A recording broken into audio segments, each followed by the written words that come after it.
Take Review, where 4 college professors talk film, providing insight, not assigning homework. I'm your host, Jen Supchakchai Bankard, and I'm here with 3 weapons. First, he'd like to see the footage from your Ring camera. It's PT McNiff. How's it going, PT? Ooh, look, Willow. I'm good, Jen. How are you? Way to pick the most obscure joke that probably half the people listening to this didn't notice. Okay. That's okay. I'm doing great. I'm glad we're here. And he just wants to sit down with his tray of hot dogs. It's Greg Cass. How's it going, Greg? It's 2:17 a.m. Do you know where your children are? I'm good, Jen. I found this movie kind of unquotable, so I decided to do a joke instead. But I'm very excited to be here to talk about it, and maybe my zealotry is what inspired all of you to prioritize this. But I'll take it. Whatever gets you to go. I mean, it's not an A24 movie, but whatever gets you to the theater, we'll be happy about it. When Greg calls, we answer. That's all I'll say. And last but not least, he wants an answer just as bad as all of you. It's Antonio Elefano. How are you doing, Antonio? Don't cross the salt line, Jen. I'm doing great. Our opener is full of spoilers. What is going on? I mean, they're not really spoilers, but they're dangerously close to spoilers. Dear listeners, those were all references to the film we are here to review today, Zach Cregger's latest horror film, Weapons, which is out in theaters now. The story chronicles the fallout of 17 children going missing in the same class. Oh, sorry, I totally messed this up. I should have edited this before I... Okay, let me start again. I'll just actually read it. The story chronicles the fallout of 17 children in the same class inexplicably disappearing in the middle of the night at the same exact time. The cast includes Julia Garner, Josh Brolin, Alden Ehrenreich, Benedict Wong, and briefly Justin Long. If you're listening to us, I mean, I don't want to oversell it. If you're listening, PT's looking at me like, okay. If you're listening to us for the first time, we will have a spoiler-free section designed for those who have not yet seen the film. And then with a very clear alert, we will shift into spoiler mode for the rest of the show. And I will say, just to add, this specific film has a lot of surprises in it. There's a lot to spoil. So that's just an extra warning. PT, if listeners think we're worth investigating after listening to this episode, what can they do? If they want us to be the man in their kitchen, then they should follow the Long Take Review wherever they get their podcasts. We host the feed on Jen's Substack at thelongtake.substack.com, but you can also find us on Spotify, Apple Podcasts, Overcast, YouTube, and many more. Wherever you get podcasts, you can find us. You can also follow us on social media. We are on Instagram, Threads, and Blue Sky at The Long Take Review. And you can also find us on Letterboxd. The account, you can follow the account at LTRpod, or you can search for the hashtag LTRpod to see what each of us individually has been watching. Jen? Thanks, PT. So we'll start, as always, with the short take. What was everyone's general reaction to Weapons? I thought this movie was a blast. I don't think I've felt more emotions in the movie theater this summer. I think, I was scared at times. I was laughing way more than I thought I'd be. I got my good old-fashioned Jen cackle on a couple times and really had a great time. I don't think I can proclaim this as a perfect film, but I do think that the level of artistry and construction to it really, really worked for me. And I thought there were a few performances that were really, really excellent. And we'll dig into some of those, I'm sure, as time goes on. But this is a wholehearted recommend for me. I feel like I counseled many people in my life, including 2 on this show, about whether they could handle it or not. And I'm not always the best judge of that, but I would say unless you're super, super squeamish, I would say the thrills are worth the kind of gross out moments. Speaking of thrills and gross out moments, let's hear from Antonio and then PT. I had a really great time. I was one of the people who asked Greg, what do you think? Can I watch this? And I'm glad that you recommended it, and I'm glad that I went. I loved Zach Cregger's previous film, Barbarian, and for me, I think I liked that movie more. But I couldn't deny while I was watching while I was watching Weapons that it was just a film made with like confidence and brio, and I was at attention at every turn. I think that the multiple perspective structure made for a really novel horror going experience, and I think that the attention to character in particular was really excellent. My quibble is that I'm not sure that the final reveals at the end totally justify that structure on a plot or thematic level. But part of why I'm excited to chat today is to talk through how you all felt the connection between the structure of the film and the ultimate like resolution of the film sort of worked. But overall, it was a really good time. PT, what were your thoughts? Yeah, I felt very similarly to, I think to both of you. I'm also excited when we get into the spoiler territory to sort of unpack the later parts of the movie. My non-spoiler short take, because that's where we are in the episode, is that like I liked it. I liked the way it all kind of came together. I like where it went in the end, and I thought it paid off. I think these kind of movies frequently have the issue of making a lot of promises and then not really like delivering in the end, or just being like we didn't really know what to do, or there was too many possibilities earlier and we can't really contain your enthusiasm in the audience. And I thought this did a good job of avoiding that problem. And I said this in my Letterboxd review, but one of the best compliments I can give a movie like this is there were multiple times during the movie where I was mad at myself for having gone to see the movie because I was too nervous. And I was just like, why did I do this? Why did I bother doing this? And then whatever was happening reconciled. And I was like, this is great. And I had a good time. So yeah, I think that it's very, it plays into a lot of different emotions, as I think Greg said. So, I think it does that really well. It gets you, and it does a good job of mixing them without superseding in any way. So it's always sort of eerie and creepy, but it can be very, very funny. Or, it can be very sad, but it never loses sort of the underlying hum of tension that's happening throughout. Jen, what did you think? So as we've established on previous episodes, I'm the one who's not a big horror person and gets scared very easily. I also asked Greg, can I handle this? I'm pretty sure his initial response was no. And then he kind of talked down from it to be like, well, actually, maybe you could. It's only got a couple of jump scares. So, I did find it very scary. I think what didn't help was that at least for what I thought was most of the film, was alone in a huge theater. This was like a giant multiplex theater with like 4 sections of seats. I sat in the far back row so I could see everybody or nobody, as the case may be. And it was very creepy. And I was texting our group chat just to sort of calm my nerves, and no one was responding, which really helped. And then for you, except when we're not.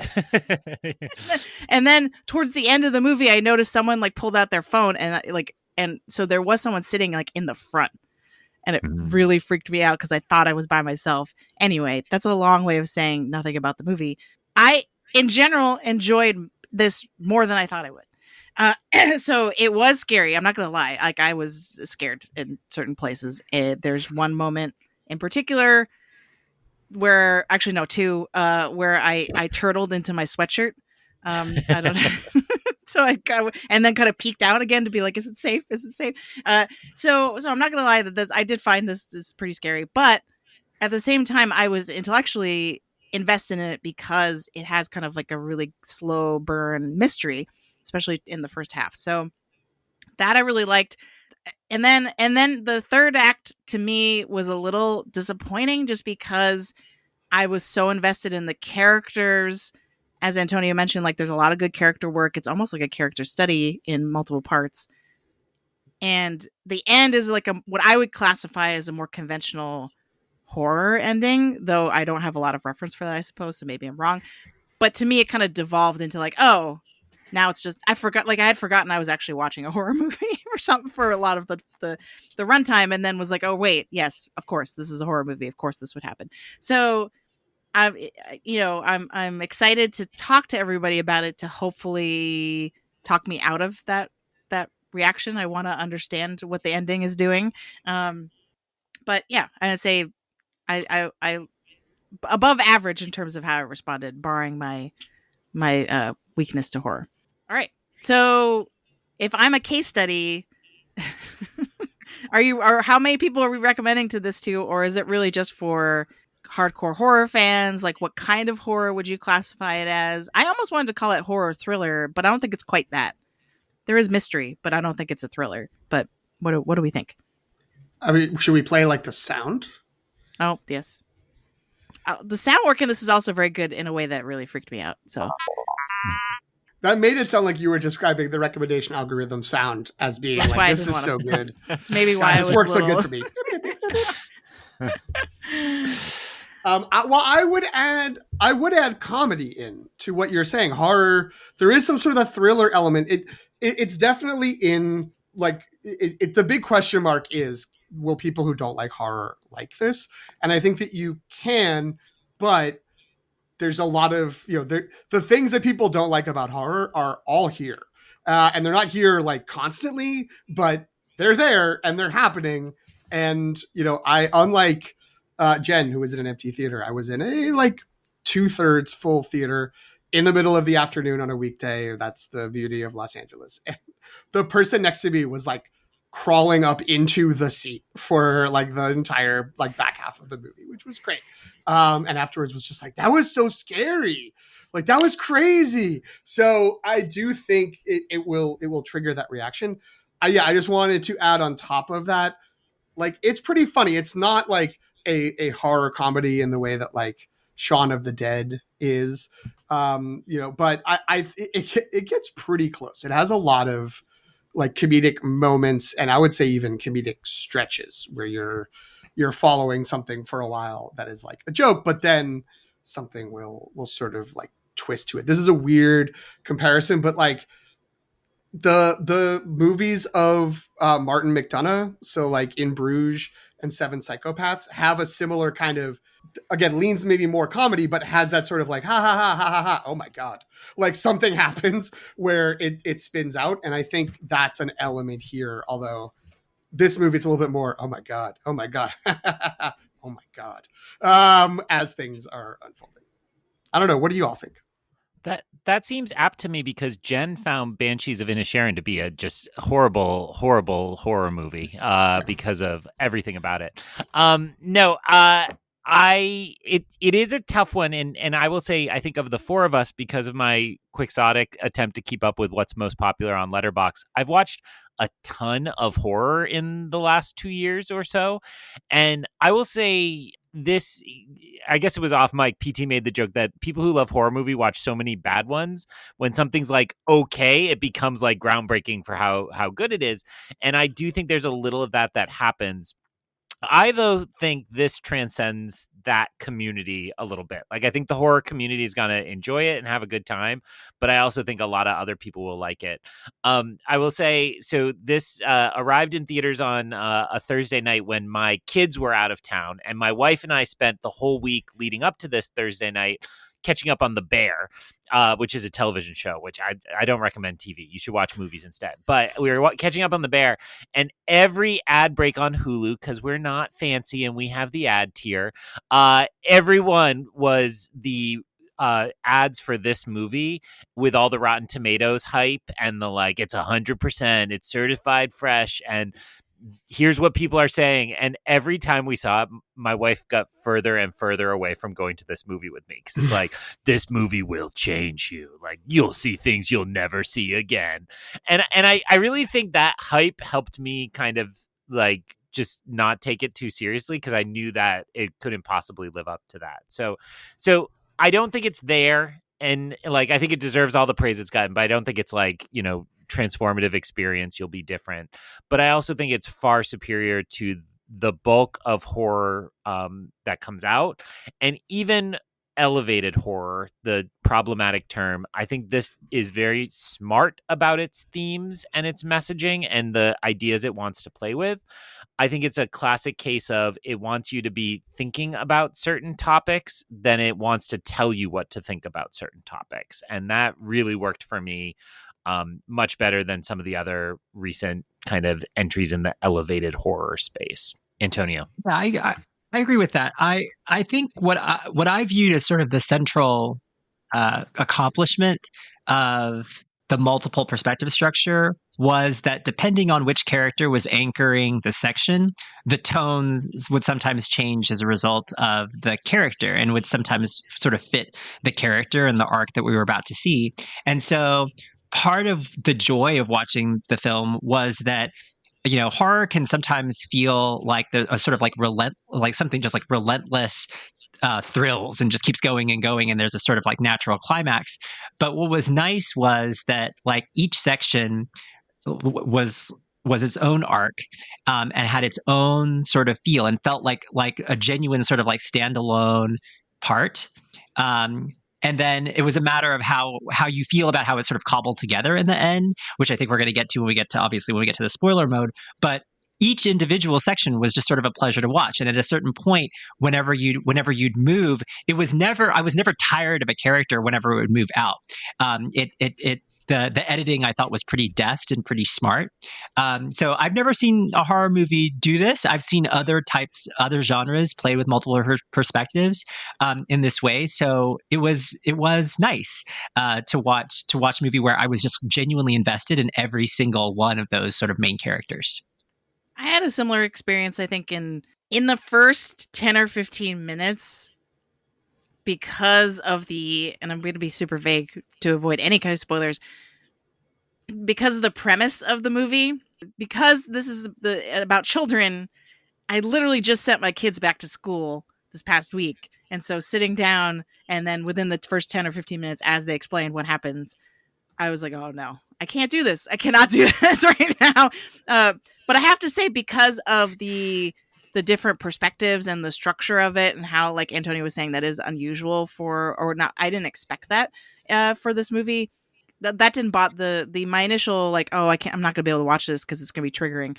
That went away after very quickly, because I was kind of like treating this more as a mystery and as a puzzle that I had to kind of solve by observing things in each section, right? And then kind of piecing things together. So that was really fun. So I would say that if you are a big like kind of murder mystery person or something like that, you like the puzzling while you're watching, like there's enough of that in here that would be good. I would also recommend not watching any trailers or trying not to learn anything about this movie beforehand, because I actually managed to do that. The only thing I had seen was, I think there's one still that maybe is the poster that was floating around, which I won't describe in case you haven't seen it, but I had only seen that, and I was like, okay, like I don't know what the deal with that is, but I guess that's part of this movie. But I didn't find out anything else about it beforehand, and that, I think, added a lot to my experience, because I didn't totally know what to expect. The structure of it really kept me on my toes and like added to the general enjoyment of it. So that would be my recommendation, is go in as cold as humanly possible. By the time you're listening to this, that's probably not possible, but because I went back after I watched the movie to go look at the trailers. The first trailer is like not terrible in terms of spoiling stuff, though if you recognize certain images in it, it is very spoilery. I think it still gives too much away. The second trailer, on the other hand, is like, no, don't do it. It's like, there's too much in there. It also, at least for me, when I don't know if I ever saw the second trailer. I have heard there's a second trailer that gives away a lot.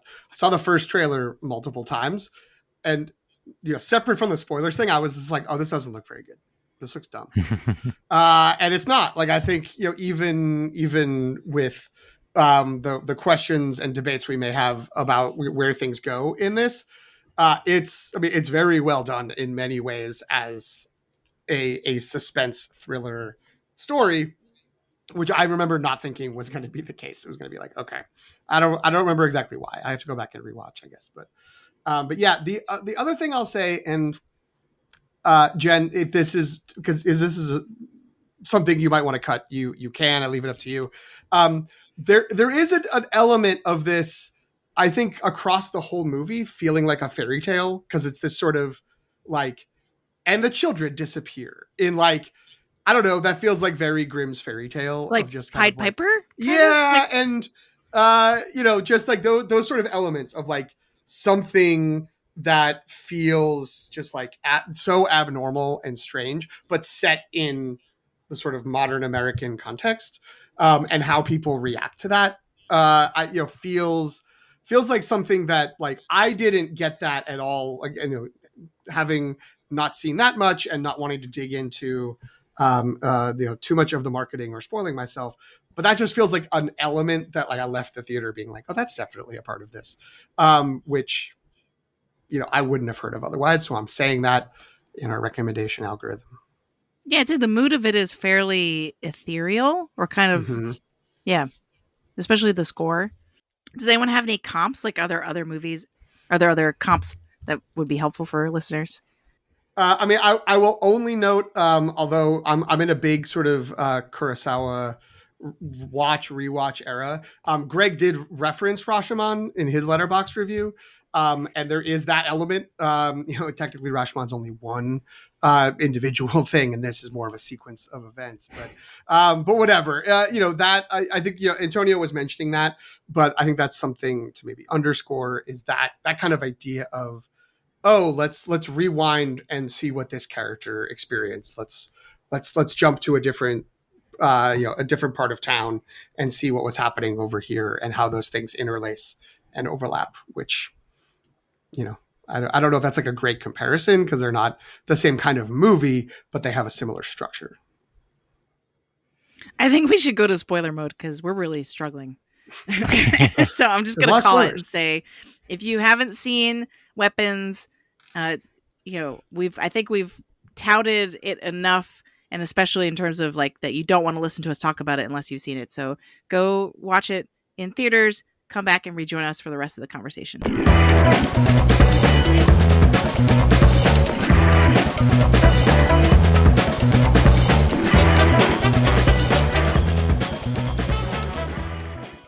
The reason I was thinking is calling it a fairy tale a spoiler. It's a story of a witch luring children into her haunted house. So like it's totally a fairy tale. I like how Greg said that like he's hearing this for the first time. Oh, that's what was going on. So when it said witch. Yeah, boy. Someone should have said that at the beginning of the movie or written it out even.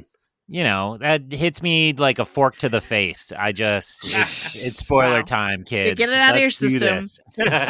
So no, actually, the writing of witch on the teacher's car, that's what really got me to like this movie. Is like when I really like being rewarded for things I notice in movies, and so the fact that at a certain point I couldn't really tell you where exactly because there's a lot of parts of this movie, but the moment where I was like, wait, she's a witch, but they were Josh Brolin was right, but he had the wrong witch. Right? I got really excited when I figured that out.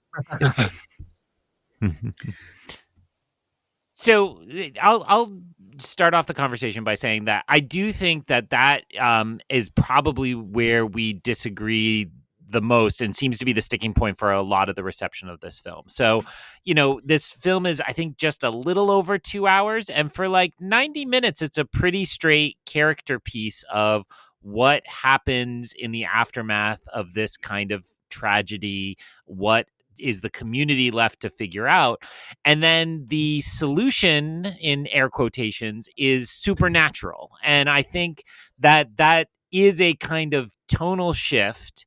And my reaction to it is that it picks up all the pieces and you get that kind of, oh, I noticed that clue and now I understand it type of reaction. But I do think that it is a leap to then be like, oh, but I was in a very grounded reality and now I'm in a witch story. And, shout out to Amy Madigan from Field of Dreams. As I recall, I'm not from the 80s. Well, I am from the 80s, but I don't watch the movies of the 80s. So I don't know that film terribly well, but I have been to the Field of Dreams. Does that count? I'm just trying to win over the Zoom, and now I'm rambling on the podcast. So Amy Madigan plays a supernatural figure or a figure with supernatural powers. And I would say the film is very clear about how she does her magic and what the magic effects are, but I do think that the split I see in reactions is people are like, totally works, love it, versus that's it. Like, after all that, it was just a witch. So am I right that that's a divide? And which side of the divide do you fall into, dear podcast hosts? I think you just summarized Antonio's Letterboxd review. Yeah, that's right. I think because I enjoyed the structure and I enjoyed watching each individual like part so much that I was hoping that the ultimate thing that would sort of solve the puzzle would bind the characters more than just this, than just sort of like a monstrous figure who is sort of puppeteering everything at the same time, right? One of the questions on the outline that Jen had was, to what extent could you have predicted the reveal as to how, why the kids disappeared? And I think that you can't really until Aunt Gladys sort of shows up. I think, and I don't know that that's to its credit. I think that like good mysteries have the sort of seeds of the mystery sort of like there. I mean, I guess the witch, like having witch written out, I guess kind of counts. But for all the time that we spend with all these different characters and all the shifts, I was just sort of hoping for. For a little bit more to be the sort of like ultimate motivating like factor behind how the architecture of this all sort of came to play out. But what did you all think? Okay, I think I'm in between. Like I'm one notch warmer than Antonio, I think, because I do agree that but I think it's less about the introduction of Aunt Gladys and more about how her presence in the film just completely overtakes all the other characters. So for me, the thing that was really dissatisfying was I really liked how we kind of got invested in all these characters. And I think from a pure horror perspective, that helps a lot in terms of like, when Alden Ehrenreich is getting his face peeled. That was a turtle moment for me. It's like, I cannot handle this. That in general, that helps because you're like, you care whether they live or die, right? That's a very practical thing to do for any horror movie. But I feel like this one in particular was doing a lot of interesting work with kind of how these characters were handling the situation, but also kind of how interacting with each other. And in particular, the Josh Brolin character and the Julia Garner character, they go from being so Thanos antagonistic. and the Silver Surfer. We're Thank with you, you. thank you, Yeah, thank go you, ahead. Wong is also here. Go ahead. Yes, I'll stop. that's true. That's true. They go from being so antagonistic, right, to then teaming up, which is really fun to watch. But then they kind of like don't say boo to each other after they defeat, like after it all the situation resolves, right, and the kids defeat or I guess I should say that Alex defeats Aunt Gladys. You know what I mean? So like there's no conversation about anything between them afterwards. And so I found that like there was just a lack of closure in terms of all these characters. So the ones that survived, I wanted to hear more from them. I also wanted to kind of learn more about Aunt Gladys, because I agree that this did a really good job from a like fantasy rules or kind of like lore perspective, where it made it very clear how all this works. Probably one of the best scenes is where Aunt Gladys just goes into Benedict Wong's kitchen and just starts doing her thing, and then you're like, oh my gosh, what's happening? What's happening, right? But it's not just a thrilling moment and in a scary, tense moment, but it's teaching you things that you need to know later, right? So that was a really long way of answering your question, but I didn't mind that it was Aunt Gladys, but I still felt dissatisfied. Like it shouldn't only be Aunt Gladys. I really wanted to use, can I have my water in a bowl? I stopped making excuses. I just live that way as my opening. I was just going to say, if I could have remembered the exact formulation of it's like a predilection I've had for so long, I've stopped making excuses as for why. Yeah. Like brilliant. That would have definitely been my opening quote. Just, that segment. But yeah, now I want to try to respond to this without spoiling the movie Barbarian, which I only just watched over this past weekend in preparation for watching this movie today. And I guess like Barbarian was the kind of movie, and I think, I'm like a clear step below Greg, but still a couple steps above Antonio and Jen in terms of watching any horror movies. And I've seen my share of elevated horror movies, and I feel like there's enough of a trend, at least that I've noticed it, or maybe it's just the ones that trickle down into getting recommended enough that I watch them, that there's like a real kind of spooky, mysterious like stuff happening for the first half or the first 2 acts even. And then in the end, it's like, it's just this crazy old person. I don't know what to tell you. And, or, you know, it's just this thing and it's this really like messed up situation, but they're not like particularly powerful beyond the fact that they're just bored and have a lot of time to do their evil ways. And it's like, oh, okay. And I've like, you know, that could be interesting. And there's some times where maybe that's fun. But like, I think part of why I like this was I was like, oh, it's an actual, like, it's actually magic. Cool. Like it is something beyond just like that person we've sort of gotten glimpses of during the first 2/3 of the movie. Like she has an actual power. There's something going on here that's interesting.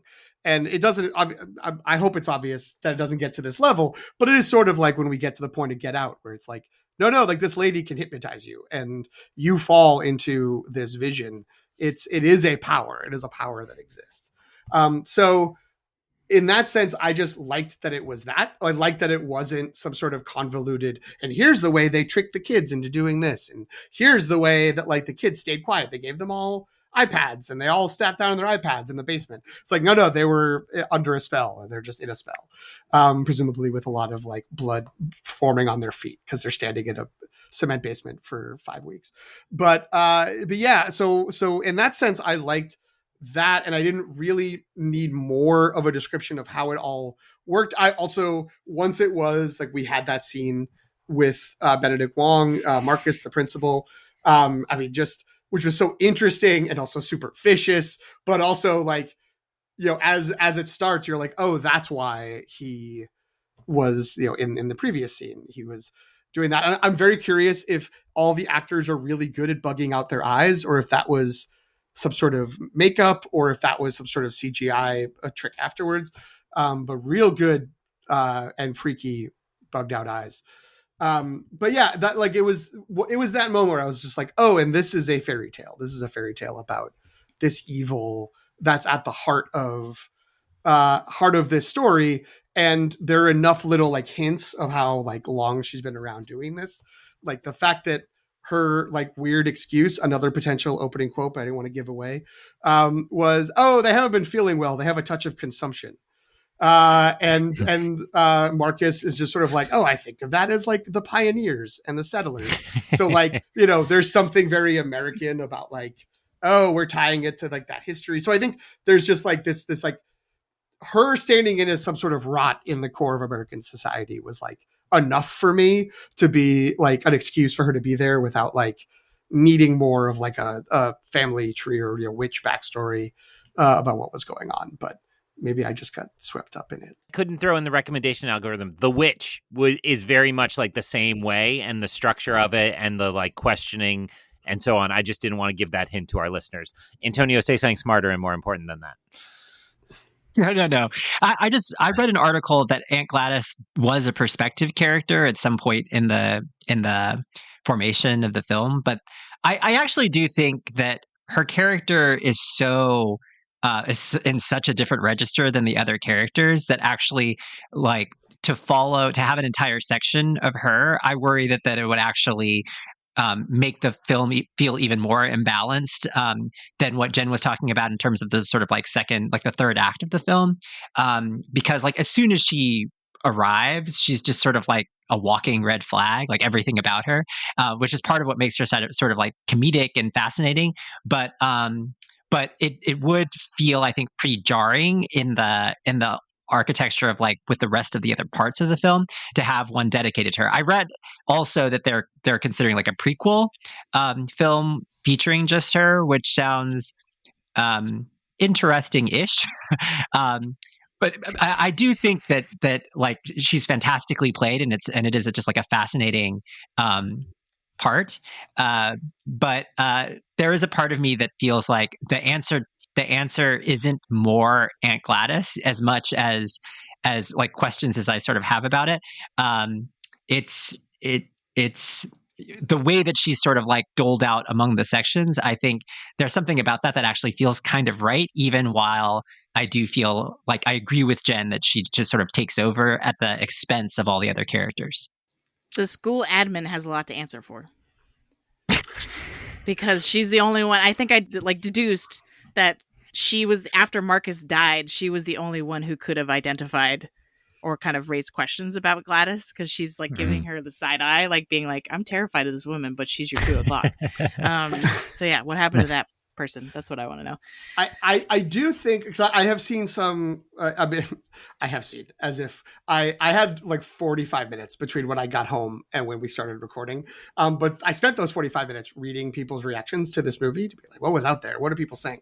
And some of the negative reactions include the kind of like, well, how come stuff like that, where it's like, how come like no one seemed to be like worried that the principal of the school where all the kids disappeared a month ago, like attacked people, killed his husband, attacked people, and ran into the street. I do think that the time jumping maybe makes it feel a little bit different, but like I think that like everything from that point on, from him appearing in public to the end of the movie, is like maybe like 11 hours. Like it's over. Like there's not a lot of time for people to react to what's happening. But yeah, I do think there could have been an epilogue of her being like, I gave him the look. I don't know. I said, this lady looks off. Like, what are we doing? What are we doing here?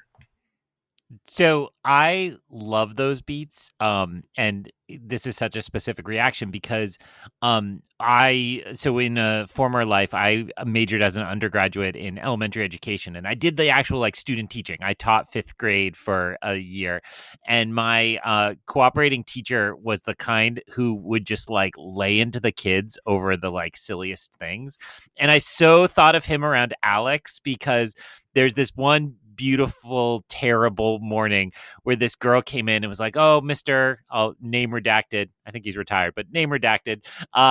She's like, I couldn't get the homework done. And he just laid into her. Like, how could you? Why did, like, every time I assign this homework, you never do it. You never do it. You better have the world's best excuse. You tell me right now, what's your excuse? And she started crying and said, my house burned down last night.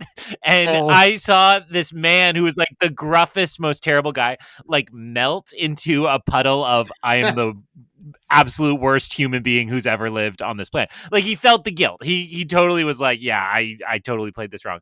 But like, that's what it's like in public schools. Like, it's a mess out there. And like the PTO meeting at the beginning, or whatever, it wasn't quite PTO. I was like, oh, they got this culture down. Like, you know, in classic Parks and Rec style, like you just need one crazy to whip up the crowd. And then like, how many of those meetings don't end chasing somebody to their car with, you know, a mob? So, so here's what I want to offer, and I've talked too much, but I'm going to say this, and I want you to react to this in some way. So I've had a little longer to chew on this than the rest of you, and a couple long car rides where I just drift off into thinking about weapons instead of listening to my children's needs. So one of the things I've thought a lot about on Gladys is that I think she's a fantasy. I think she's really there, but I think it's this fantasy about modern America. And so, you know, what we haven't explicitly said, but I'm sure we all felt, is everything about this movie is like a meditation on school shootings, right? Like there's shots early on that, you know, have the wall of stuffed animals, and they say whatever the name of the elementary school is, Strong, and, you know, from the Boston Strong region, I knew exactly what we were talking about, and so on. So and Josh Brolin's character sees a giant gun in the sky in one dream, and so on. So it's kind of playing with what it's like to be in America in the wake of these mass shootings, and what happens to these communities when like the news cameras leave and they just move on with life. And that's very much at the heart of how this is constructed, those of you who are listening to this without talking about it. And in that vein, I think I've come to think about how Aunt Gladys is like the fantasy we all want to be true. When we hear about these tragedies, we can't believe that some kid just was upset and depressed and decided to do this violent a thing. We don't want to blame ourselves and our culture and the way we build these worlds. And so, you know, Josh Brolin's character is the dad of a bully, and the bully or the bully bullied, that those are all in the mix. So when we hear about these style events, trying to be sensitive to all of them, they're all each unique and different. But I think there's this like fantasy in the last 20, 25 years where we're like, wouldn't it just be simpler if there was like one website they all went to, one old lady with voodoo magic who could have been behind all of this? And so I want to be clear that I do think she's real and in the story, but I think Kreger is trying to get us, or maybe unintentionally based on some of the things Jen has later in the outline, but wants to get us thinking about that. Like, we all secretly want that fantasy. We want there to be one answer to the school shooting problem that we can just solve. So there's no question there, but that's kind of how I've been thinking about Gladys, and that has helped me unlock that last act a bit. So, Greg, I think you just took us into thesis, please. Because now you've opened the door. You finally opened the floodgates. We got to talk about what this movie is trying to say. If it says anything, what does it mean? So I hadn't thought of the reading that you just shared.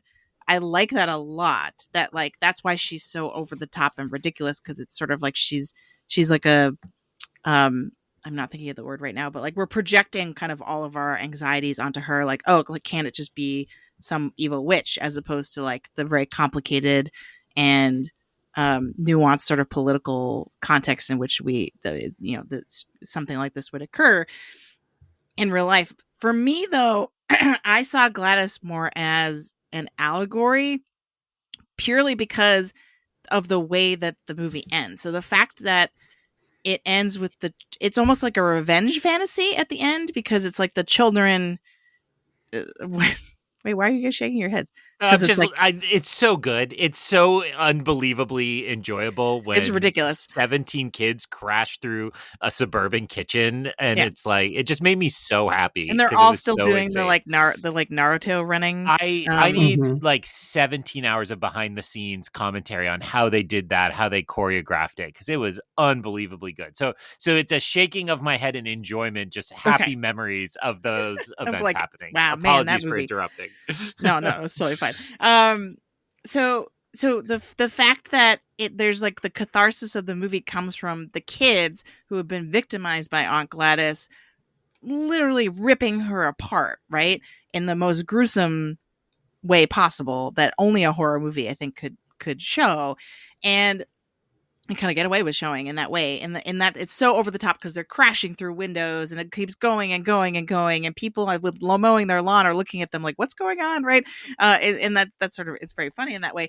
But the fact that she gets torn to pieces by all of these kids that she's been literally sucking the lifeblood from, to me, made Gladys much more a stand-in for a generation of people, and the idea that like I'm not going to call it, well, again, I guess boomers in particular get this blame of that boomers, and maybe some of us right underneath them are also to blame for this, but the idea that we are leaving the world worse for wear for the next generation, right?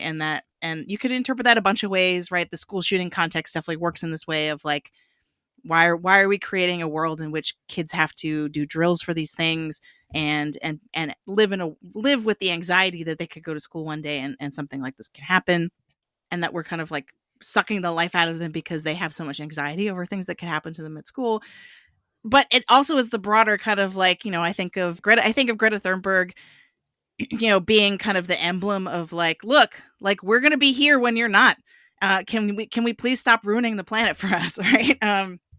And so I felt like the selfishness, and Gladys is not the only one that feels this way, I think, or presents this way, because a lot of the other characters get accused of being selfish, right? Like Julia Garner, the Ms. Gandy, the teacher, she wants to talk to Alice, but that's going to make her feel better, not make him feel better, right?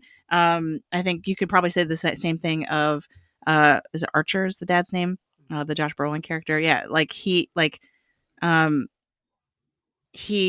the way he bullies his way into someone else's ring camera footage. You know what I mean? Like everyone's just like bulldozing each other for their own gain and not thinking about these kids really, right? Like, or what's best for the kids, and that they're kind of the ultimate victims of it. So to me, it kind of read a lot more that way. than anything else. But what is it? I've been talking for too long. So what does someone else think? I hear you. I want to complicate a little bit that the kids are not choosing to rip Aunt Gladys up. They're still under the spell. They just have a different spellmaster, right, who's controlling them, in Alex. So that's also why, interesting. That's why it's a metaphor and not. Sure, I can see that. But Alex is a kid, right? Like he's also being exploited. Well, yeah. So I agreed, fully agree, and I was not trying to negate what you were saying, because I think I have thought the least about this because I saw it the most recently, but because I kind of was like kicking around that exchange where it's implied with the principal with Marcus, where it's the consumption, and then it's like, that makes me think of like old settlers, of like, oh, Aunt Gladys as this sort of American destruction that is just like sapping the life force from other people, from the world, from the land, like just being like, I need, and I'm going to do whatever it is that I want. And that like the only way to defeat that is to like steal that power, or to use that like some of the same tricks, and what that means. But like that sort of like something about her as this sort of rotted core of America, or like American society, to me ties into everyone else sort of dancing around like, who do we blame on this? And like, what are we supposed to do? And like Archer being like, it's the teacher, and like we need to go and get the teacher. But then when he has the dream, it's the vision of like the big gun. And that is sort of like the kids become weapons. But to me, it's also sort of like, oh, this is all much more complicated, is easy to say, but it's also like, is it? Or is it just that, it's like the Onion article, like, nothing to be done, says only nation where this happens, like all the time. That like, we need it. Like, we can't just be like, we have this thing. I don't know. Like, well, yeah, we have this crazy old woman who's around. Like, we got to deal with that. But she's family. So what are you going to do? That like, we have these problems that are at our core, in our soul, that we are not addressing and not dealing with, and instead doing all these other things to try to ignore it. And that is, that's letting it win and letting it sort of take over, and can only be defeated when sort of all that kind of negativity is redirected back towards it. So I don't know exactly how that plays out or what that means. I do know I loved watching those kids, and I was gleefully laughing the whole time that she was being chased down. And then like the more vicious the destruction of her was, each time they cut back, it got worse and worse. And I was enjoying it so much. It was so fun. So I'm just a sicko. It's also everyone who's nice to her gets punished, right? And I think that's part of the message, is like, why do we keep trying to indulge Gladys, but more really what Gladys stands for in this story, right? Like, why do we keep trying to take care of her and be nice to her when all she does is like control and exploit and kill and like just, cause violence everywhere, right? So I think you're onto something there. In that sense, like it's like kind of like a call to action, to be like, stop tolerating the Aunt Gladys in your life, right? Like, you turn her away, you don't give her that bowl of water. For the significance of Gladys, I think that my take has to do with sort of like the structure altogether, like the shifting in character perspectives, and it relates to Gladys. But for me, I think what the film does most successfully was tell us sort of like how our secrets and how we sort of conceal ourselves from others. And here I'm thinking specifically of Alex and Paul, but also how we prejudge others. And here I'm thinking about Gladys can cripple us, right? Because we've talked a lot about how sort of like people perceive Gladys and how people sort of underestimate her. My read of the moment in which like the administrator gives that sort of look wasn't that she was scared of Gladys, just that this is just like a ridiculous woman, right? And then Marcus's husband definitely like invites her in because this is just like an amusing, like, just campy thing that's coming into our house. Like she's not a threat. And so, and because she's older and because she looks kind of like ridiculous. And so I think that is what I think justifies the structure and the shifting perspectives. Like that's my sort of like takeaway. I love your takeaways about like what Gladys could potentially represent and how we can and how we can interpret the plot of the film. But to Jen's point, that was like sort of in the outline. I didn't realize that Zach Kreger had said that the film isn't political and basically like doesn't really have like a central message. You said that he described his process as just trying to like let the story reveal itself. And what that reminded me of was in my MFA program, the program director, the late Leslie Epstein. I remember that his primary thing that he told us like very early on was that your job as a writer is to just write an entertaining story. That's what it is. It's just to be interesting. And in terms of what it means, that's sort of like for others like us, and people who are analyzing literature to discuss. There are definitely writers and directors who compose their stories with messages in mind.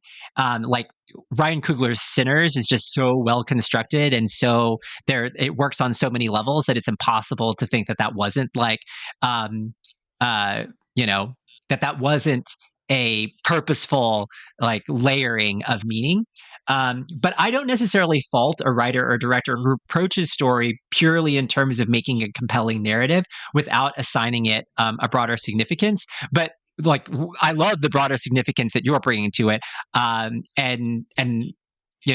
that was the only takeaway that I sort of had from leaving the film. I didn't have a bigger message for Gladys, so I'm glad that I thank you for providing that for me.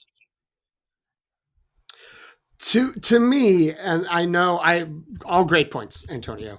To me, yeah, why not, Jen? Maybe we should go to the rhetorical. Yeah, I was just gonna say, can I retroactively put us in rhetorical situation? Because I think this is the conversation I had planned for that anyway. So this is the rhetorical situation, a segment in which we look at a film through the lens of our academic experience.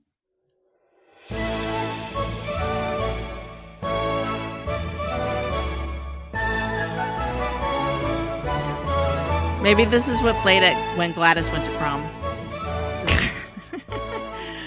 Okay, so Antonio already alluded to this, so let me just catch all our listeners up on the context. So part of this is I did listen to, I'm going to confess, I usually skip the interviews on The Big Picture. Everyone gasped. My God. I don't know, because anyway, but I did listen to this one. Because I think Sean Fennessy had alluded to the interview so much and kind of casually mentioned, Zach Kreger actually pushed back on a bunch of things in terms of is this movie about school shootings? Is this movie political?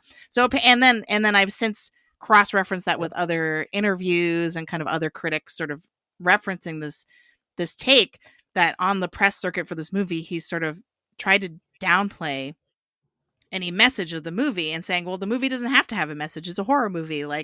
I just wanted to tell a good story, sort of like what Antonio was saying. I just wanted to take, and that he specifically described his process as well, I just kept writing until I figured out what the story was. Right. And he's as if to say he is not setting out to say anything and have the movie make a statement of any kind. However, right. A lot of critics have been well, he doesn't get to decide that because there's a floating gun in the sky in this movie. And so how can that not be a reference to school shootings? And so this seemed like a perfect thing to talk about in the rhetorical situation, because I know this is something that we as teachers have to often deal with, the idea that a writer or an artist's intent versus how the audience is receiving it, and how the tension between those two things.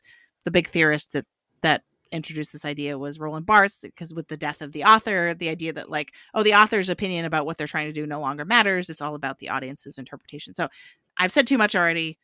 Someone else go from there. Well, I think, you're right that we've stumbled into this, because I think Antonio was already doing a good job of breaking that down.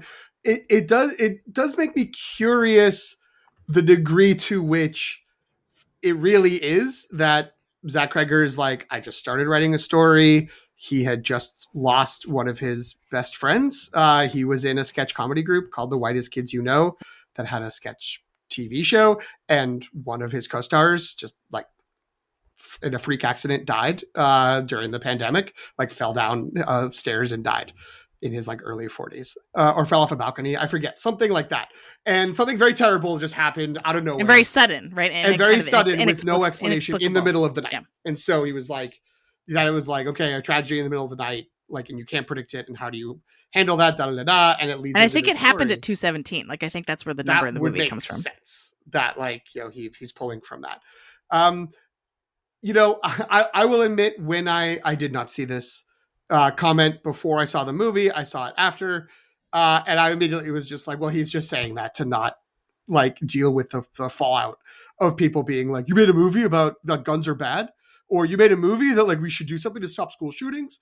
Like, who the hell are you, man? And he's like, no, I didn't do that. Like, what are you talking about? It's just a horror movie. I wanted there to be twists and turns in my horror movie, and also a witch. And that's it. And that sounds like, you know, a self-defense move in 2025 to put yourself out like that. So I guess what I'm saying is, first, I don't believe him.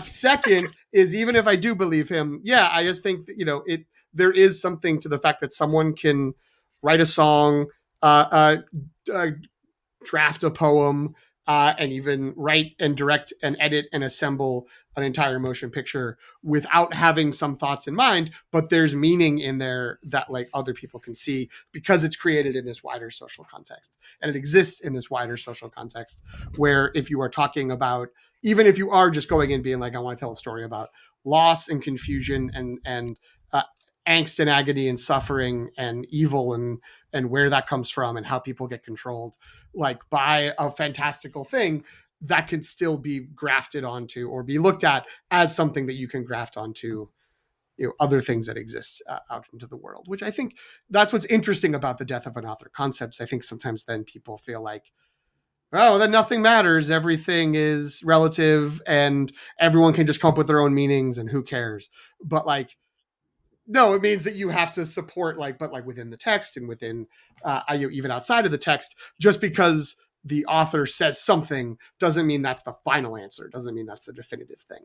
So, you know, if we believe him, and again, I do not, but if we believe him that he has no ulterior motives, that's fine. He didn't, but I think there's a lot of meaning still in there that we can pull out, you know, and that maybe all was happy or unhappy accidents. In my top 10 films of the 21st century, recently dropped across 2 episodes on this very feed. Go find those episodes. They're fantastic. Not because of me, just the conversation we all had. But I will say, I thought a lot about my criteria I used for that, which is like what represented being alive in America in the 21st century and how did what were the best films that kind of represented that. And that led me to a lot of movies. It's far too early to tell that this would belong on that, but I do feel like Zach Krager is taking on the project of let me show you what America is like right now. And, you know, we haven't talked a lot about him yet, but Alden Ehrenreich, other than getting peeled in the face, also does like awesome like bumbling cop work, and his whole plot line is so built around like what has been happening in this country and what we're being more aware of and so on. So that to me is part of why I agree with PT that I don't believe him, just by virtue of playing with modern America and the themes and, you know, the cops and the guy who has an opioid addiction that we're just gonna let be a part of our community and not deal with, not help in any way. Like this just feels like America today. Listeners, there's a lost episode of Long Take Review that was never recorded, but to prepare for it, I had to go see Eddington twice. And I will say that I thought this movie out Eddingtoned Eddington because it tried to do so much of the same project and just did it more deftly. And those are my reasons for not believing Zach Krager, that he didn't have a point of view and perspective. But the capper, and I'm going to similarly confess, I cheated a little on the don't listen to people before the episode rule. And I listened to the film cast review of this, and Jeff Kanata put a lot of emphasis on the last moments of the film, which I totally slipped by me, and it was such an astute point, which is that it doesn't end exactly how you think it will. You think it's like they tore her to shreds, everybody's happy, it's all good again.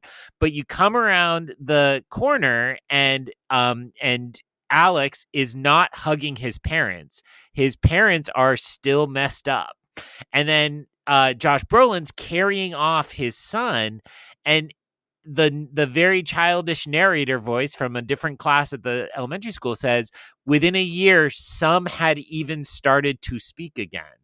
And so even though you get that beautiful cathartic moment, it's like, yeah, even if the fantasy came true, we're not out of this. like we have so much work to do to this. And I do agree with, that's essentially the point Jeff Kanata made, with a lot of very righteous vitriol about what it feels like to be a parent in America today.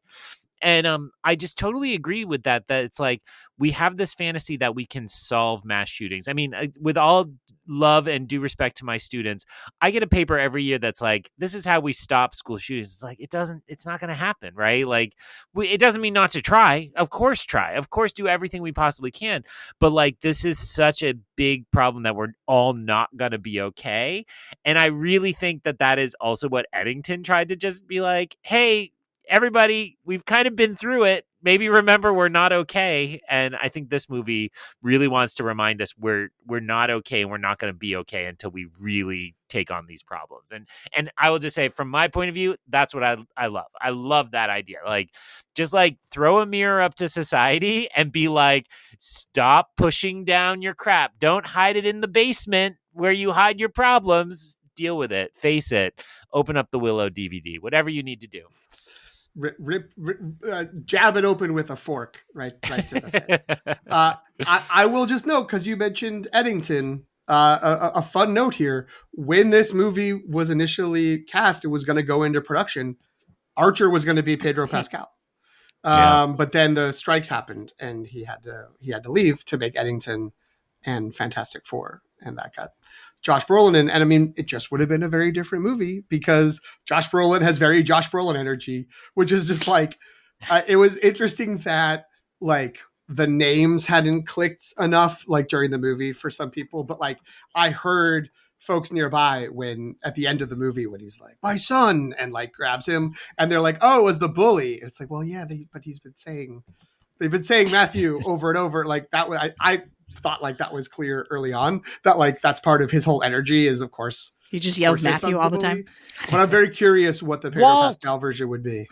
Yeah. So yeah, that's really interesting to think about as a sliding doors moment. I do think that it works a lot better. The role makes a lot more sense to me as Josh Brolin, but it probably would have just been different with Pedro Pascal. But Josh Brolin adds that hint, that whiff of toxic masculinity that I think makes his character much more interesting, because it's like he's the aggressive dad, he's the pushy dad, his son is the bully, right? There's a lot of people kind of complain that we didn't get enough context for this father-son relationship, but I feel like there's like hints and clues all over the place where you're like, oh, like, and especially that moment where he, in his like dream, when he says, like, I really wish I'd said I love you more, like, or I never said it. I wasn't like, I was too macho to say it to you, and now you're gone, and I really regret it. So I feel like there's enough context built in, like, subtly, that we kind of understand who he was before the kids disappeared, in a way that adds to kind of another layer to sort of the sort of societal commentary that we're talking about. So here's the thing. I want to lay out, there are too many things that are similar to school shootings for this not to be like totally a subtext, right? But I mean, like, we've referenced it generally, but I don't know if we've really spelled out everything. Like, so first of all, the gun is in the sky. Sure, the movie's called Weapons. I think you could rationalize it away that, like, well, the kids become weapons because Aunt Gladys turns them into weapons.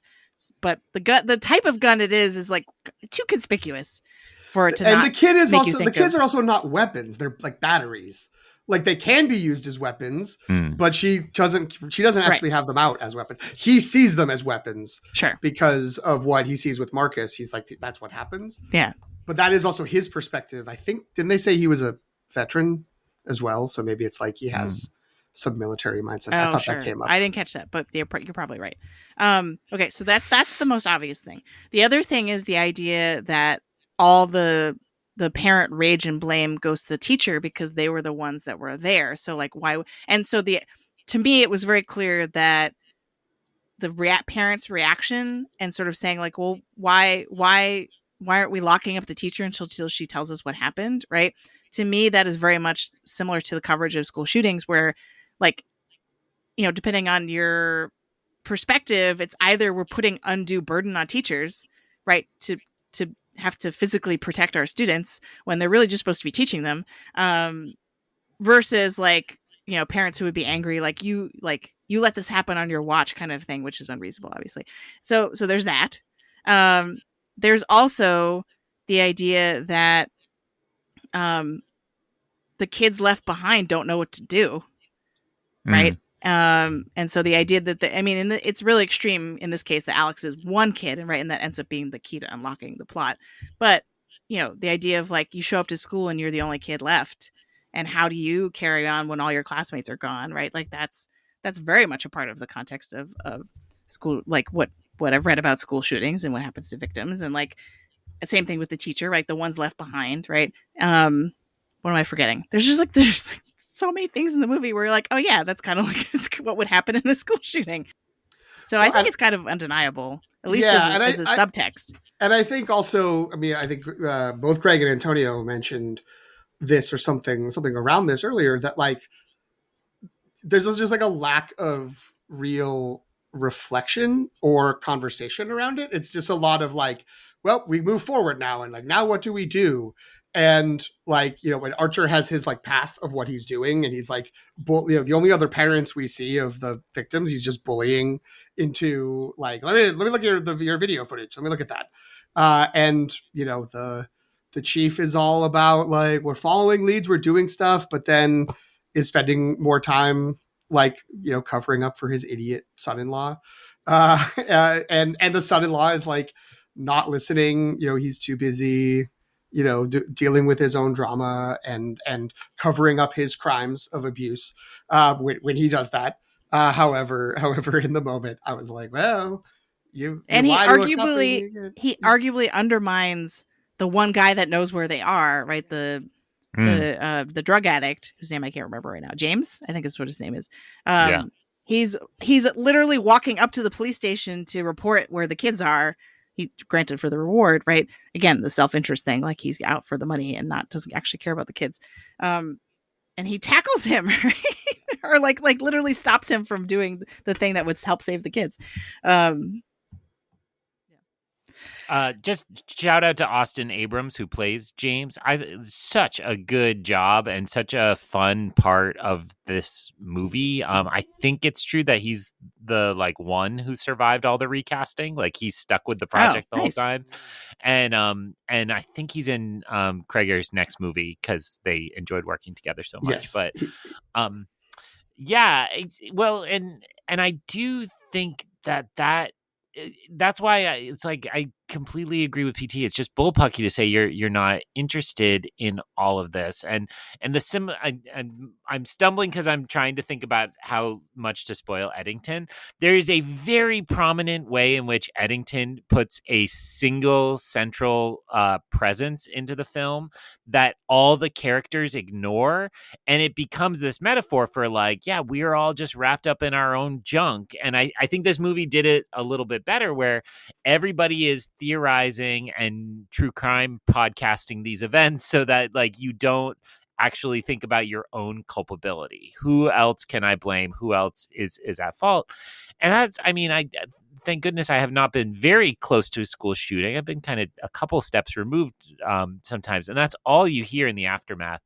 I also just think that, and you know, the majority of the time now when these events happen, we all join in like the next day or later that night, and that the structure of the film so mirrored that, and how each character then gets their version of the events together and what happened.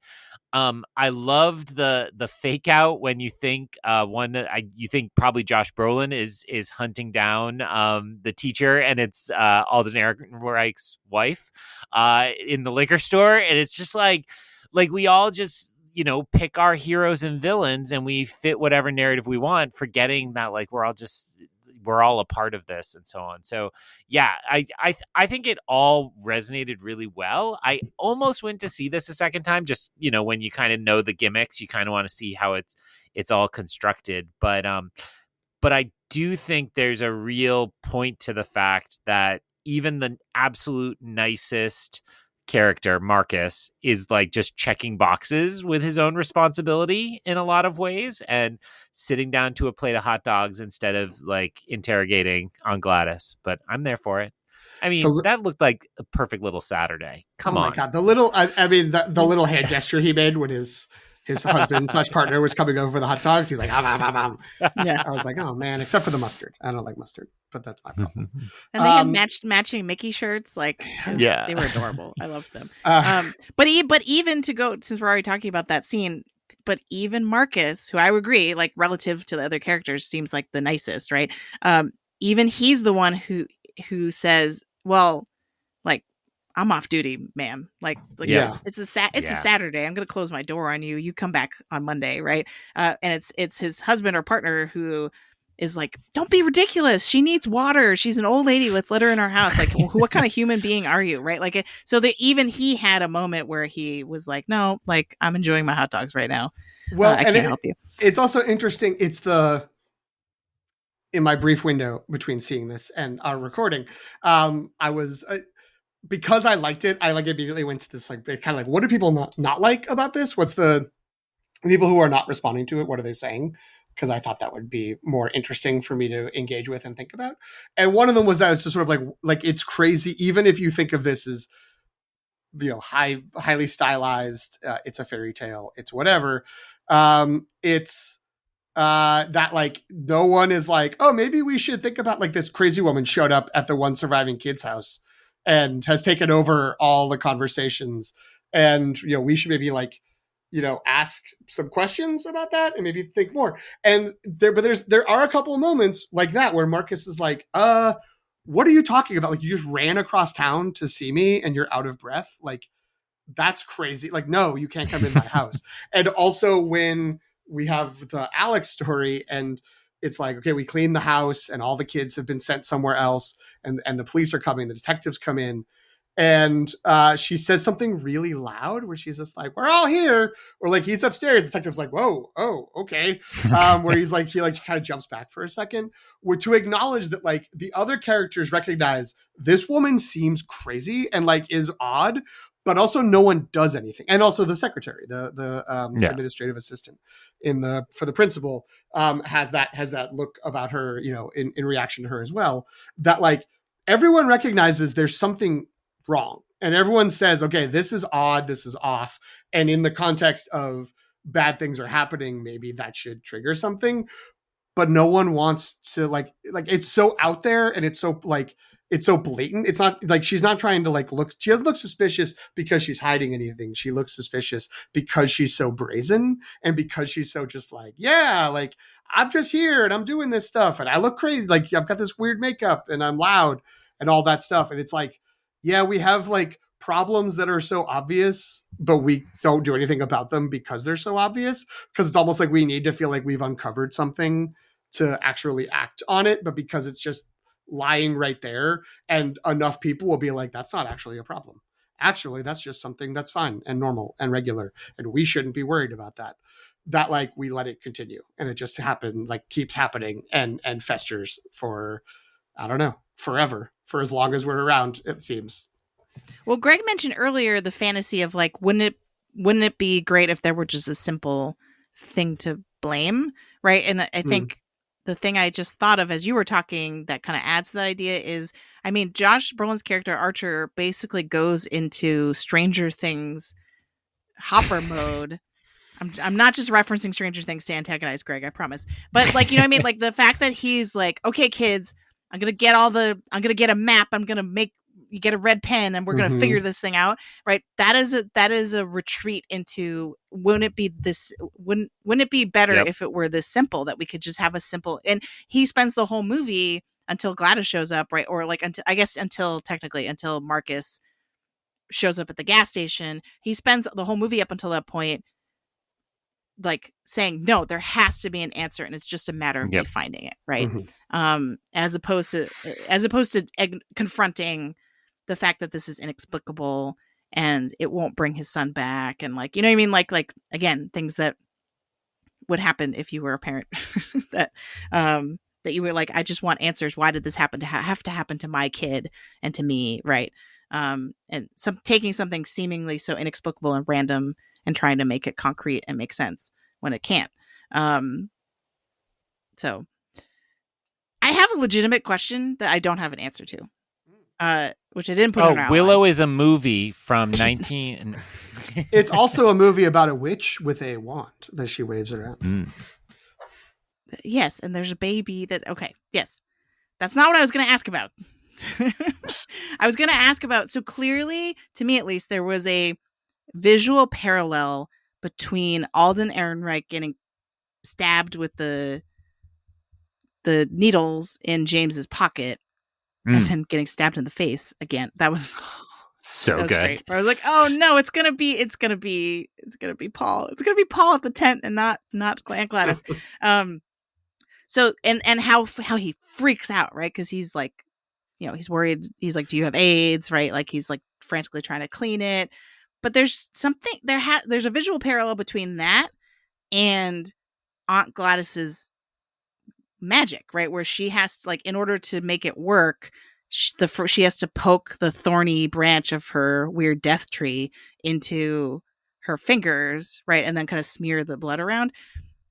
And then I guess you could also add to that the parents stabbing themselves with forks, but I think that's less because there's not visible blood involved, or like, you know what I mean? Like, but like there's something about like penetrating your skin and like the invasiveness of like getting stabbed that seems like a pattern in this movie, but I don't know how that fits into everything we're talking about. Does it? So I would say I was trying to sleuth this out in the like hot mix of clues, and I think there's a chance it's like a red herring, but the we haven't mentioned it, but there's witch is like the clearest, strongest theme, but parasites are also a major theme, right? And so the teacher at one point is teaching a lesson on parasites. I think there's a science, maybe Marcus and his partner are sitting down to watch. There's a nature parasites. documentary. Yeah. So I think there is a way to track how, like, maybe, and this would be, I would pitch this to Antonio if it hadn't just passed 2:17 and he ran away, just leaving his camera on. It was weird. He just took off. But I would pitch this as, like, if you really wanted to believe it wasn't all magic, I think there is something kind of quasi-scientific about it, because James, now I'm going to forget the timeline. James has been to the house before. No, Alden Ehrenreich, he robs the house. Finger. But James tries to steal Willow. The first time Alden gets his finger pricked, it's before. James has not been to the house. Right. That's before Correct. The house. Right. Okay. But then when he stabs him, it's after. Because I did wonder at first if there was, like, I think it's easier to just read that Gladys is some kind of parasite on our, culture, our community, our everything. And that's like, she has lived her however many lives just being a parasite on that.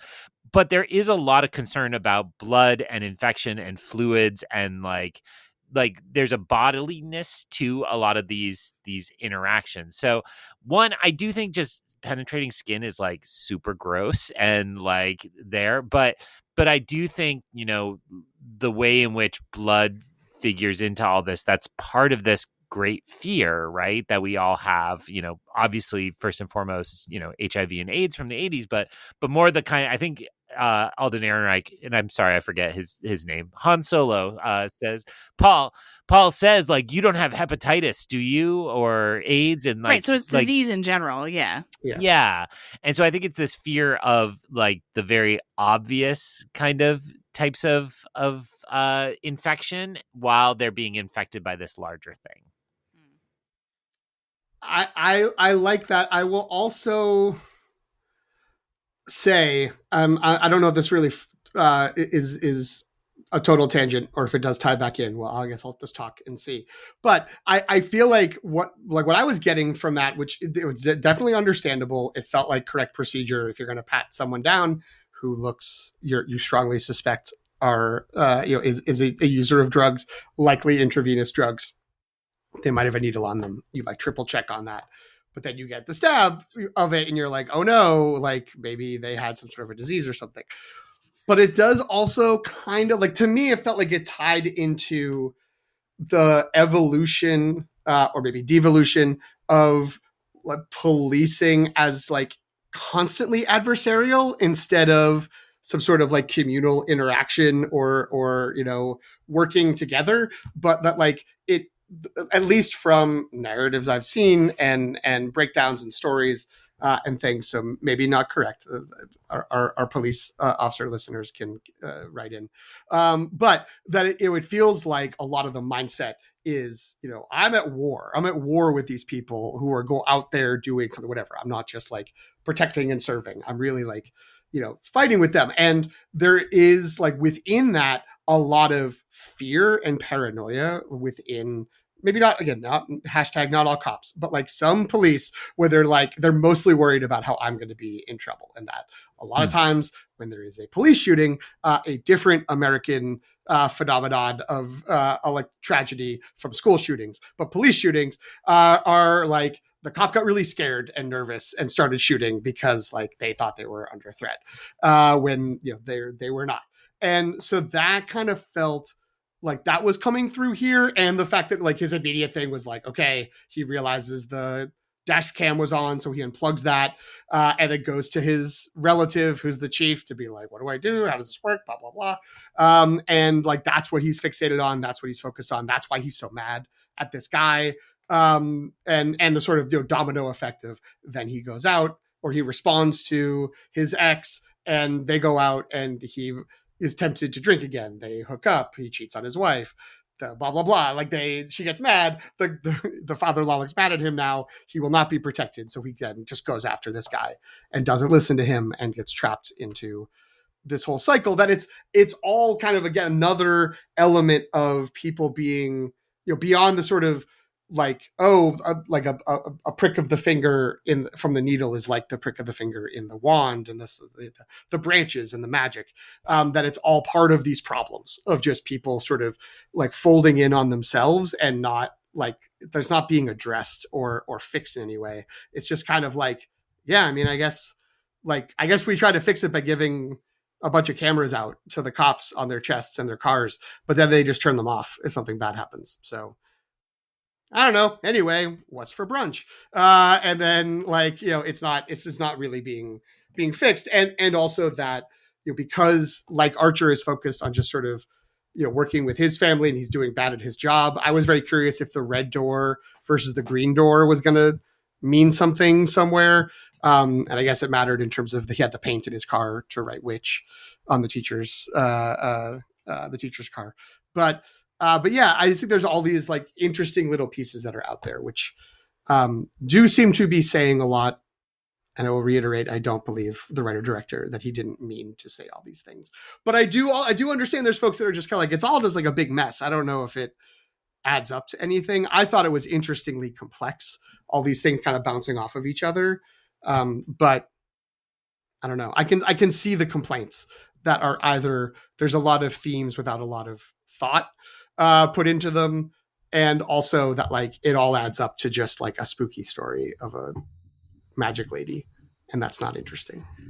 You're making me think it could also be sort of this idea that any sense of security or being closed off or hermetically sealed from the world and therefore safe is like an illusion. Because because like I'm trying to connect the kids leaving to the blood, being pierced and blood coming out, right? Because it's the idea that like you think your blood is something that is yours and that you could keep inside your body, but then there are these ways that that it spills out and you don't want it to, right? Same thing with your house. Like, we lock our doors, but that clearly didn't stop all these kids from leaving in the middle of the night, and their parents basically didn't even notice, right? That any sense of separation or walls or like, so I don't know, that may be too much of a stretch. Well, and you move to suburbia because suburbia is safe and is sealed and is immune to all this. And I mean, isn't that the great problematic language that comes out around these school shootings every time? It's like, not in our community. We're not like this. We're not. It couldn't be. And so I think you're right. You know, the needle stabs through the glove. It's not an irresponsible. It's like he took the precaution. The houses all have Ring security bells. Ring security. Are they called bells? What are they? Cameras. Whatever. Well, it's a door. It is a doorbell, but it's a doorbell plus a camera, right? It's like a with a motion system, sensor. That would be like triggered. Security system. That's probably what they would call it. So it's not just that you lock your house, but that you spend the extra money on a ring, and then it still doesn't matter. All you get is the moment your kid left. I guess you get the direction he was headed in, or she. And like I do think there is something to that, which is also like the fear we all have as parents when we send our kids to school. We want them to be safe. We just have to trust they'll be there. And yet we don't do the hard work. And I don't mean you and I personally, although Jen, I have some notes. No, I mean, as a society, we don't do the work of actually like securing our society, right? We ignore the guy. Well, I was thinking goofily about the pawnbroker who clearly knows every time that James is ripping off these things. It's just like, well, I don't want to buy the iPad with the kitty headphones, but I will buy the silver, even though I know exactly what's going on. We just ignore those problems. And again, that's Eddington, but it's done better here. I just thought of the last parallel to school shooting. So the idea that Alex has a lot is very troubled, has a big problem at home, and yet no one has any idea, and because he feels like he can't tell anybody about it, right? And so I think there was a silly old PSA. Do you remember this? It was about school shootings where it's a commercial, and in the foreground it's like the story of two teenagers like exchanging notes and like, will you go out with me, and falling in love. And in every scene of the PSA, in the background, there was a character showing a warning sign. And then the PSA is like, bet you didn't see the warning signs. And then it like cuts back and zooms in, and you see the kid was like writing a list of targets and like shopping online for ammunition and so on. And it's like, that was so stupid as a like a thing, but it like, I think this film is doing that same kind of game. It's like, you know, I think Antonio said, you know, these are, I think, most satisfying when you get enough clues that you could have solved it, and maybe you did, but maybe you didn't. I do think this one is just shy of that, where it's showing you a lot of clues and maybe you had a chance at figuring out some piece of it, but you didn't have a chance at the full right. picture. But we never do, Jen. We never do. And I would argue Alex's storyline, like his section, is the most important, right? Because it's like you had no idea all of this was happening to this kid, and yet he was hiding in plain sight the whole time, right? As the answer to the mystery. I keep remembering the detail of all their newspapers are just laying on the driveway. Like the lady wasn't trying to hide that nobody's there, and all the windows are covered with newspaper. Yeah, but also, he would be the most famous kid in town. So there's something interesting about, like, you know, what the reason we haven't really suspected much, you know, apart from, you know, what we see, which is something's weird at his house, the newspapers, the people sitting on the couch when the teacher looks through the window in the first segment, is that all the authority figures are like, yeah, we've talked to him. It's fine. The police, the principal, they're all just like, yeah, you know, we did our due diligence. Okay. We've done what we wanted to do. And, you know, again, it's not, you know, I don't think it's meant to be an indictment of like, and they don't even care and they never even tried, but instead it's more about just like, there's just things obvious in plain sight, that are, you know, that are being missed, which, you know, again, I think that is one of the, was a thread of people who seem to be bumping up against that, about just like, where are the news vans? Like, even if it's been a month, like, why haven't people seen this? And if the newspaper went up on the windows the day before everyone disappeared, you'd think someone would bring it up, or someone would be like, hey, the kid who's the one kid that survived or didn't disappear is buying enough food for all the other kids. And also like it, his parents, like he's getting 20 cans of soup every day. Like that's weird. Like, but no one's paying attention. And it's just no one's clocking these obvious clues. They didn't watch that PSA. Can't Soup is believe another that fluid. PSA was lodged in my memory so deep that I thought of it now. I guess that's a win for the PR firm, but this is your I'm brain ashamed. on PSAs. All right. Do we want to do Oscars watch? We don't have to if we don't. Okay. I think we should. Because I You think so? Yeah, I think you should fire it up. All right.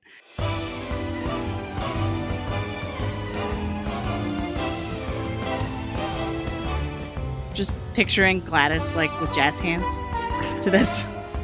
Oh, Conan's coming out dressed as her. Oh, that you would be know it. Yes. Yes. Well, that's it. I think Amy Madigan can get nominated for this. You I think think she so? can get supporting actress. Because I feel like we've been here before. Because like I think like the genre movies like that's tough. There's been a little bit of a leaking into the Oscars of genre movies.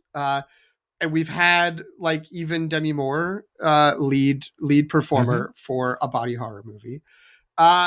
Sinners is going to be really big. I don't foresee a sort of window where Sinners is not one of the dominant, at least in terms of numbers of nominees. So they'll already kind of be like, well, I guess we're doing that. And I don't know. I feel like Amy Madigan, it's like she has been around for a while. She did have a nomination back in the day, not for Field of Dreams, although that scene at the sort of school meeting or the whatever PTA meeting that they have, she's incredible in that. She was nominated for Twice in a Lifetime, that movie we all know and love from 1985. And she earned a Best Supporting Actress nomination then. So I don't know. I kind of feel like it's that kind of suddenly back out of nowhere, like the whole movie changes. I mean, she shows up briefly in the background a couple times, but once like you just see her through the smoked glass, the temperature of the movie changes completely. Yeah. So, I think would definitely, if people are willing to do anything to embrace this movie, they can see that. And I think even people who maybe don't even want to watch it might be like, oh, Amy Madigan, like, yeah, where's she been? Why not? Like, comeback story. I do feel a little bad. There's two things I feel like I know her for. It's Field of Dreams, as Greg mentioned, and being really mad at the Oscars once. I don't know if people remember this. I don't remember this. The 1999, I believe, for the year 1998 Oscars, but it might be 2000 for 1999. They gave the honorary Oscar when they used to do that during the ceremony. They gave it to Elia Kazan, who was the director from, many decades, but he, especially the 40s and 50s, he directed On the Waterfront, amongst other movies. He also testified against people to the House on Un-American Activities Committee. And so there was like, this guy's kind of a rat. Like he's a squealer. That's not great. And her dad covered those hearings as a journalist and was like, she was raised to be like, everything they did was bad. Like all of that was really wrong. So she and Ed Harris, they cut to her and them in the crowd, and everyone is giving like this big applause, and they're just standing there. They're just sitting there with their arms crossed, like looking pissed. And they're super mad about it.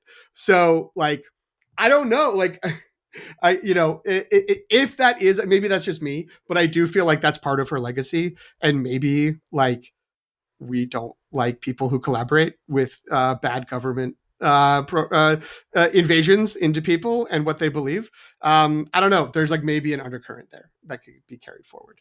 So I think Amy Madigan, supporting actress, it's in the conversation. I'm putting it in the conversation. All right. I just want to, that sounds great. I don't have insight either way at the moment. I mean, this race is going to start shaping up and not be hypothetical very quickly. So that's exciting. I love the end of this period of summer movies moving into fall festival season. I just want to shout out, because we haven't mentioned it, the music in this is really good too. And I don't really think makeup will win, but it was really like on Gladys's makeup is really awesome. And I don't know, the actress you just described sounds like somebody who'd want to get painted up and kind of turned orange and maybe have some things to say about what's wrong at the heart of America these days. So that could be possible. I also just want I'm just all episode I've been going back to the comps I wanted to say for recommendation algorithm. Last year, there was a not that great movie called The Front Room with Brandy and Catherine Newton of Andor fame. And it's like so in conversation. Like you could do a Golden Girls team up of Catherine Newton in that movie and on Gladys here. And it was nowhere near as successful as this movie in my heart or in the box office. But if you somehow liked this and you're like this deep and like, I wonder what else is weird. Catherine Newton kills it in that performance. Did I say the wrong name? Yeah, I think it's Catherine Hunter. But sorry. I'm trying to confirm Catherine that, Newton yes. would be an Ant-Man. Right? I think. I Sorry. kept thinking of Olivia Newton-John, and it was very confusing. I was like, she also would have been great. Cyril Karn's mother from Andor. Yes. Catherine Everybody Newton. who made it this way. Catherine Newton, Lisa Frankenstein, and also in Ant-Man and the Wasp. Lisa Frankenstein, also a horror movie that came out last year. Check it out. Why not? Lisa Frankenstein's the movie that we're going to get students writing papers about in like 15 years as like this lost classic, because it's going to speak to like 12-year-olds so hard. And so like when those kids grow up and start taking our classes, they're going to be, it's going to be the new Jennifer's Body of like, this is a great hidden gem. You're like, okay. So PT, do you think there's room in the Oscar race for Weapons and Sinners? I guess I would argue that Sinners is too much of an ensemble to get a bunch of acting noms. So is that what you're thinking? Like that they're going to kind of split the sides of the half category? the ensemble's one guy. I'm thinking that just in terms of the genre wall of this is too much of a horror movie, that like there's enough of a tailwind that Weapons can get in behind Sinners and maybe score a few nominations. Like, like Greg was saying, makeup, maybe score, maybe sound. You complimented the sound earlier. I could see that for sure. So like, some below the line stuff that, wouldn't be that out of bounds. There's always some genre stuff that's down there. Like if it starts to be, Haley Steinfeld is going to get, gets a campaign going for supporting actress, and even some of the, the I forget the actress's name who played the Chinese wife in Sinners. Like, I don't think that they're really going to get a campaign going for her, but that would be great. And then if it's like, well, then I don't think it'll be 3 horror movie actresses. No, but I think that like it could be someone from Sinners and also Amy Madigan in supporting actress. Not having seen most of the other movies that will be in the conversation, I should note maybe there's 5, no doubt, a slam dunk, like absolutely, and this gets pushed out the window. But I could see like Haley Steinfeld and Amy Madigan both getting nominated, even though that feels like a lot of genre stuff. But like, I don't think Weapons is getting like Best Picture or Best Director in the way that Sinners could get both of those as a nomination, at least. So, counter argument. Yeah. You could say that the success of The Substance was largely due to the social commentary of that movie. And if Zach Kreger is going around saying there's no social commentary happening in this movie, I don't know. If I were a publicist, I don't know what I would do for the Oscar campaign for that. I mean, maybe it's successful enough now and it's already made a bunch of money that, and then they're like, we might be able to get Oscars. Maybe that story is suddenly going to change and there's going to suddenly be a new narrative that comes out. I don't know. Because that's never happened before. But I hear you. I also think the narrative would be less about how important the message of the movie is and more like, Amy Madigan, isn't it great she's back? Right. And that's you're right. You're right. That would be the play. And she's married to Ed Harris, like frequent nominee. Like, this is she's always been around. And it's like, now she's got this big meaty role. This is great.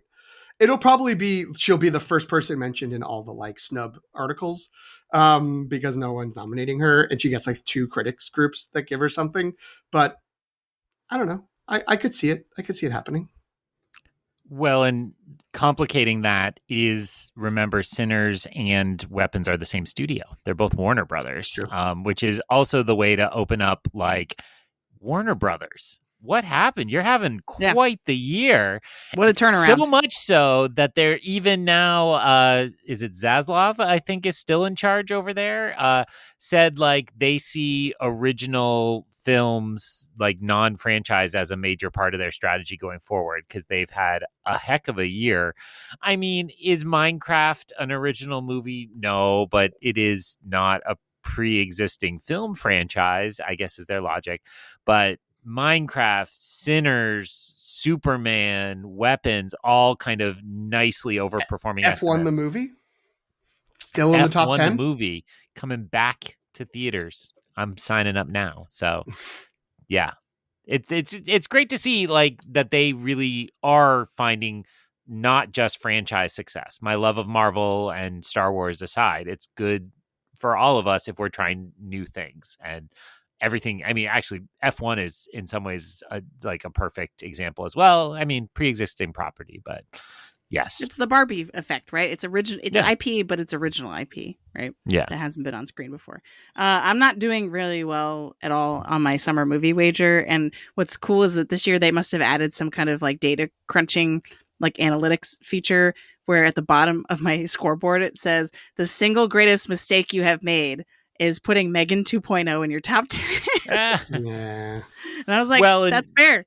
That movie did terribly. That's my fear with this, and I hadn't heard the prequel rumor that Antonio mentioned, but like Megan 2.0, they were like, oh, people love this character, this movie, we should just whip out a sequel. We can have Megan do whatever. And I guess literally nobody saw that movie. Two people somewhere in the Midwest saw that movie. And so I hope they just leave it alone, right? Like, yeah. Yeah, the thing that I saw, again, in a truncated amount of time, but the thing that I saw from Zach Kreger was that he has an idea for another story that could be told in this universe, I believe was the phrasing of it. But it wouldn't be his next movie, and he wouldn't want it to be the movie after that either. So it's something he might come back to after a few years if he still thinks it's a good thing that he wants to do. But he does say he likes it. And I can't imagine in this universe means anything besides we got to explore the witchcraft more, and therefore we're in Gladys zone. The good version of that is probably X and Pearl, which are like, I was like, okay, like that's actually interesting. But like, I also watched those back to back after they'd been out for a little while. Like if I sat around being like, wow, what would an Aunt Gladys prequel be like? I have a feeling it wouldn't. There's no way it couldn't be like, oh, okay, like whatever it is. I don't know, but maybe. I mean, Zach Kreger's made a couple interesting movies, so maybe he's got the juice. Maybe he'll figure it out. Resident Evil. But first, Resident Evil, yeah. Starring. Speaking of original, not. All right. So, as listeners probably have observed, Antonio disappeared into the darkness because partway through we don't know why. Actually, we do. It's because his internet was having some trouble, so we let him go. We didn't want to make him suffer any longer, unlike Gladys. So you can find him on Letterboxd at A Elefano. He just spells the whole thing. That's what I'm remembering. He does. Let's see what happens when I type it in. Oh no. I think it's A Elefano, and then he spells it AELE, like he spells out yeah, something. I think that's what my brain is trying to conjure. This not? Oh my god! When you just go to someone's page, it doesn't show. Okay, there we go. AELEFANO. A Elefano. Thanks, PT.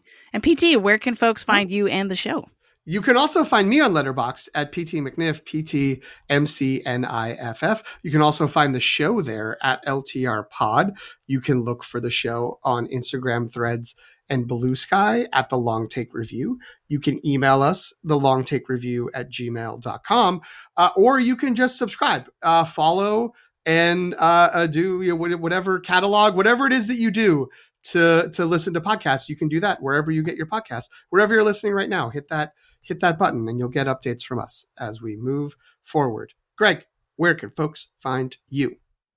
People can find me on Letterboxd and Instagram at IonCanon, EYEONCANON. And I think this is news to the other people on the call. I'll be on Rebel Base Card starting this week for Andor Revisited. We're going back and doing second breakfast on Andor Season 2 and taking it one episode at a time because it was such a rush this spring. So we record our first one tomorrow, so it should be out by the end of the week. As you are hearing this, it should be available. But Jen, if they want like really good Andor coverage, not a bunch of dorks just talking about whatever and breakfast for some reason, where can they find you on the internet? They can find me on Instagram, Threads, and Blue Sky at Sopchakchai, SOPCHOCKCHAI, and on Letterboxd at Qui-Gon Jen. I think Greg's also alluding to, if you go to the Substack, thelongtake.substack.com, you will find our show in the feed, but also my occasional written review, including ones about Andor. I guess that's it. Too bad this is a audio medium. We can't run out. Just hold out our arms and run. So the running was not actually a reference to Naruto. No. Am I right? Because I feel it just happens to be the same. I think. Yeah, Zach Greger was just like, I thought children just do this. My son does this all the time. We used to watch him in soccer where he would start running after the ball, and then when he needed to go really fast, he threw his arms back exactly like this and ran to get caught up. So I think kids just love to run like this. Naruto's excuse is that he has a 9-tailed fox spirit trapped inside his body. That old chestnut. A likely tale. That's mostly for Hasib, who I think referenced Naruto in his Letterboxd review. So I'm just glad you know how to. A little Easter egg for him. Because I said Naruto. Oh, I think it's Naruto. No, I'm gonna fully believe you. This is an anime series. I don't need to be saying this, but this is an anime series that is based on a Japanese manga. But there's my brother and his friends used to watch this when we were kids, and so there's thousands of episodes. Yes, wow, it's crazy. I remember talking to someone once and being like, "Yeah, I've never gotten watched an anime," and they're like, "There's two that you should watch. It's Attack on Titan and Naruto." And I was like, okay. And I looked up Attack on Titan at the time. It had 16 episodes. And I looked up Naruto and there was 834. And I was like, well, I watched Attack on Titan and it was fun. And now there's been 5 more seasons and I have not caught up. But, I did what I could and I did not do any Naruto. So I just next pandemic, baby. Next time you get locked in a basement with some soup. Yes, as they spoon feed me. They also eat a lot of ramen in Naruto. Anyway, I think we're done now.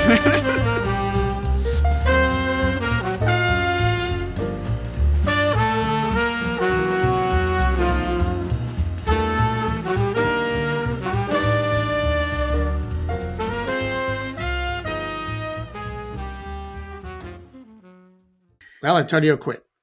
He's walked off the show. Let's say something mean to him. Then hopefully he doesn't crash through a window on his way out. Antonio, Aunt Gladys really reminded me of you, actually. What? Oh, he logged off. No. Oh no. It's our post credits.